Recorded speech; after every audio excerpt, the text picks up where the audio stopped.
ತನಕ ಬೇಕು. ಯಾಕೆ ಅಂದರೆ ಈಗ RCB ಕಾಳು ತುಳಿತದಲ್ಲಿ ಹೈಕೋರ್ಟಿಗೆ ಯಾರು ಸಬ್ಮಿಟ್ ಮಾಡಿರೋದು? ನಾವೇ ತಾನೇ ಸಬ್ಮಿಟ್ ಮಾಡಿರೋದು. ನೀವು ಯಾರು, ಎತ್ತ, ಹೇಗೆ, ಎಷ್ಟು ಜನ, ಎಲ್ಲಿಂದ ಬರ್ತೀರಾ, ವೆಹಿಕಲ್ಸ್ ಎಷ್ಟು ಬರ್ತದೆ ಅಂತ. ಮೊನ್ನೆ ಜಯನಗರ್ನಲ್ಲಿ ಮೋಹನ್ ಭಾಗವತ್ ಅವ್ರು ಬಂದಿದ್ದರು, ಹೋದ ಬಾರಿ ಮಾಹಿತಿ ನೀಡಿದರು, ಈ ಸರಿ ಪರ್ಮಿಷನ್ ಕೇಳಿದ್ದಾರೆ. ಅಯ್ಯೋ ಹಿರೇಮಠವ್ರೆ, ನನಗೆ ಗೊತ್ತಿರಲಿಲ್ಲ. ಚಿತ್ತಾಪುರ್ನಲ್ಲಿ ಯಾವಾಗ ಅವ್ರದ್ದು ಇದು ನೋಡಿದ್ರೆ ಗೊತ್ತು. ನಾನೇನು ಎಲ್ಲರ ಥರ ಸೌಜನ್ಯದಿಂದ ಅವ್ರು ಮನವಿ ಮಾಡ್ಕೋತಾರೆ, ಪ್ರಾರ್ಥನೆ ಮಾಡ್ಕೋತಾರೆ ಸರ್ಕಾರಕ್ಕೆ ಅಂತ, ಇನ್ಫಾರ್ಮೇಷನ್ ಕೊಡ್ತಾರಂತೆ. ಈಗ ಇನ್ಫಾರ್ಮೇಷನ್ ಕೊಡೋದು ಸರಿನಾ? ನೀವೇ ಹೇಳಿ. ಒಂದು ಚಿಕ್ಕ ರಸ್ತೆನಲ್ಲೂ ಕೂಡ ಗಣೇಶವನ್ನು ಕೂಡಿಸಿದ್ರೆ ಆ ಮಿತ್ರ ಮಂಡಳಿದವ್ರು ಪರ್ಮಿಷನ್ ಕೇಳ್ತಾರೆ. ಇವ್ರು 20 ಲಕ್ಷ ಜನ ಸೇರ್ತಾರೆ ಅಂದರೆ ಪರ್ಮಿಷನ್ ಬೇಡವಾ?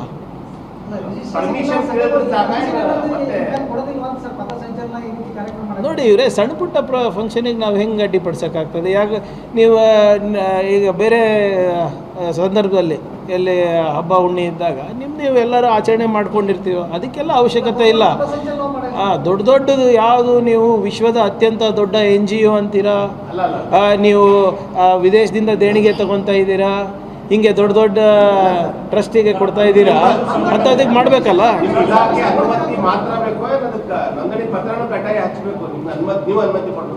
ನೋಡಿ, ಯಾರಾನ ನಮಗೆ ಪರ್ಮಿಷನ್ ಕೇಳಬೇಕಂದ್ರೆ ಒಂದು ಮಾನದಂಡ ನಾವು ಕೋರ್ಟಿಗೆ ಸಬ್ಮಿಟ್ ಮಾಡಿದ್ದೀವಿ. ಆ ಕೋರ್ಟ್ ಪ್ರಕಾರ ಅವ್ರು ಕೊಡಲಿ. ಪರ್ಮಿಷನ್ ಕೊಡೋದು ಬಿಡೋದು ನಮ್ಗೆ ಬಿಟ್ಟಿದ್ದು. ಆವಾಗ ಈಗ ಉದಾಹರಣೆಗೆ ನೀವು ಬುಧವಾರ ಕೇಳ್ತೀರಾ, ಬುಧವಾರ ಆಗೋದಿಲ್ಲ ನಮ್ಗೆ ಕೊಡಲಿಕ್ಕೆ, ಯಾಕಂದರೆ ನಮ್ಮ ಬಂದೋಬಸ್ತ್ ಬೇರೆ ಕಡೆ ಇರ್ತದೆ. ಶುಕ್ರವಾರ ಮಾಡಿ ಅಂತ ಹೇಳ್ತೀನಿ. ಈಗ ಚಿತ್ತಾಪುರ್ನಲ್ಲಿ ಘರ್ಷಣೆ ಆಗಿದ್ದು ಅದಕ್ಕೆ ಅಲ್ವಾ? ನಮಗೆ ಅದೇ ಟೈಮ್ ಬೇಕು, ಅದೇ ರೂಟ್ ಬೇಕು, ಆವಾಗಲೇ ಮಾಡಬೇಕು ಅಂತ ಕೋರ್ಟಿಗೆ ಹೋದ್ರು. ಕೋರ್ಟ್ ಏನು ಮಾಡ್ತು? ಸರ್, ಈಗ ತಮ್ಮ ಪ್ರಕಾರ ಅನ್ರಿಜಿಸ್ಟರ್ಡ್ ಸಂಘಟನೆ ಒಂದು ದೊಡ್ಡ ಪ್ರಮಾಣದ ಕಾರ್ಯಕ್ರಮ ಅಥವಾ ಸಂಚಲನ ನಡೆಸಬಹುದಾ ಇಲ್ಲ?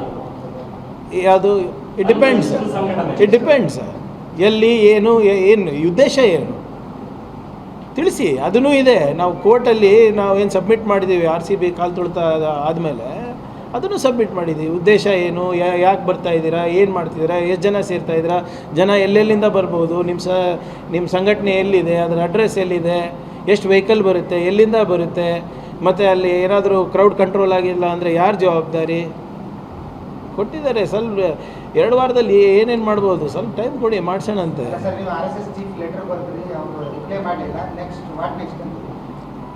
ಆಗಿತ್ತು sir. Why are in so Hari, Abhi picture ಬಾಕಿ ಹೇ.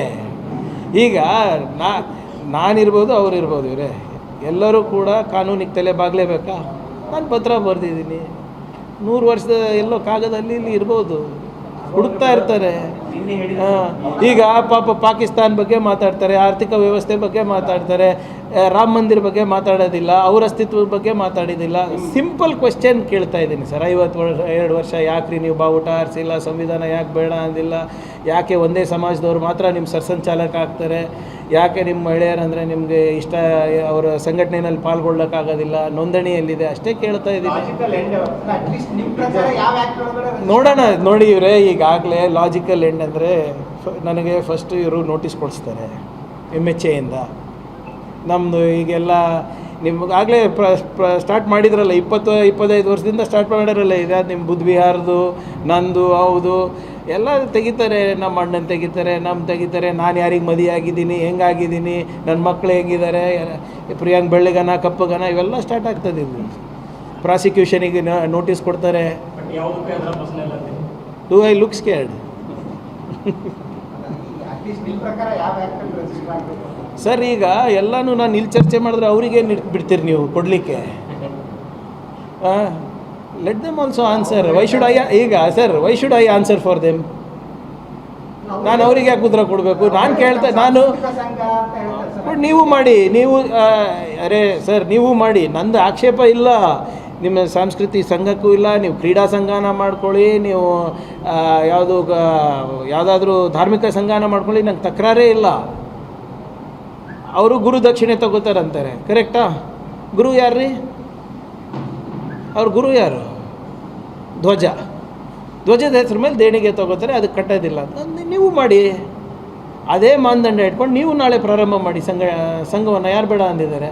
ಅವಾಗ IT ED ಸುಮ್ಮನಿರ್ತಾರ ನೋಡ್ತೀನಿ ನಾನು. ಅಲ್ಲ, ಹಿಂದೂ ಧರ್ಮ ರಿಜಿಸ್ಟ್ರೇಷನ್ ಮಾಡಿದ್ರೆ ನಾವು ಮಾಡಲ್ಲ ಅಂತ ಧರ್ಮಕ್ಕೆಲ್ರಿ ರಿಜಿಸ್ಟ್ರೇಷನ್ ಕೇಳ್ತಾ ಇದ್ದೀನಿ ನಾನು. ಹೇಳಿದ್ರು ಸರ್, ಮೋಹನ್ ಭಾಗವತ್ ಅವರು. ಅವ್ರು ಏನಾದರೂ ಹೇಳ್ತಾರೆ. ಇಲ್ಲ, ನಾ ಅದಕ್ಕೆ ಅಲ್ಲ ನೋಡಿ, ಅವರ ಚಮಚಗಳಿಗೆ ಪ್ರವಚನ ಕೊಡೋದಲ್ಲ, ಎದುರ ಬಿದ್ರ ಕುಂತು ನಿಮ್ಮ ಲಾಯರ್ಸಿಗೆ ಕಳಿಸಿ, ನಾವು ನಮ್ಮ ಲಾಯರ್ಸಿಗೆ ಕಳಿಸ್ತೀವಿ.